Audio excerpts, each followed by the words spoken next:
అందరికీ నమస్కారం. ఇప్పుడే అందిన వార్త. బస్సును గుద్దిన ట్రక్కు తీవ్ర విషాదం, 18 మంది యాత్రికులు కన్నుమూత.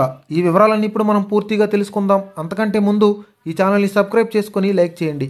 ఈ వీడియోని అయితే పూర్తిగా చూడండి. అప్పుడే మనకేంటంటే కంప్లీట్ ఇన్ఫర్మేషన్ అనేది తెలుస్తుంది. ఇక ఈ విషయాలన్నీ మనం పూర్తిగా పరిశీలించినట్లయితే జార్ఖండ్లోని డియోగర్లో రోడ్డు ప్రమాదం చోటు చేసుకుంది. యాత్రికులతో వెళ్తున్న బస్సు ట్రక్కును ఢీకొట్టింది. ఈ ప్రమాదంలో చాలామంది కన్వారియాలు గాయపడ్డారు. అయితే రోడ్డు ప్రమాదంలో కనీసం 18 మంది కన్వారియాలు మరణించారు. ఇందులో 20 మందికి పైగా ప్రయాణికులు తీవ్రంగా గాయపడ్డారు.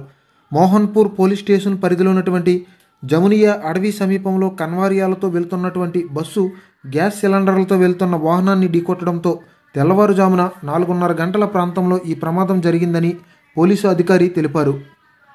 అయితే గాయపడిన వారిని చికిత్స కోసం ఆసుపత్రికి తరలించారు. అదే సమయంలో మృతులను పోస్టుమార్టం కోసం ఆసుపత్రికి తరలించడం కూడా జరిగింది. అయితే స్థానికులు ఈ సంఘటన గురించి మోహన్పూర్ పోలీస్ స్టేషన్లో ఇన్ఛార్జి ప్రియరంజన్కు సమాచారం అందించారు. దీంతో ఆ తర్వాత ప్రియరంజన్ కుమార్ ఒక బృందంతో సంఘటనా స్థలానికి చేరుకుని అక్కడ మోహన్పూర్ బ్లాక్ డెవలప్మెంట్ ఆఫీసర్కు సమాచారం అందించారు. సహాయక చర్యలు ప్రారంభించి గాయపడిన వారిని అంబులెన్స్ ద్వారా మోహన్పూర్ సిహెచ్సికి పంపారు. అయితే ఈ ప్రమాదంపై ఎంపీ నిశికాంత్ దూబే విచారం కూడా వ్యక్తం చేశారు.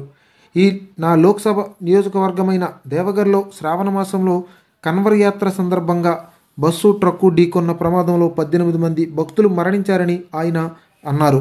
అయితే బాబా బైద్యనాథ్ వారి కుటుంబాలకు ఈ నష్టాన్ని భరించే శక్తిని ప్రసాదించాలని కోరుకుంటున్నానని తెలిపారు. ఇలాంటి మరెన్నో అప్డేట్స్ కోసం ఈ ఛానల్ని సబ్స్క్రైబ్ చేసుకొని లైక్ చేయండి.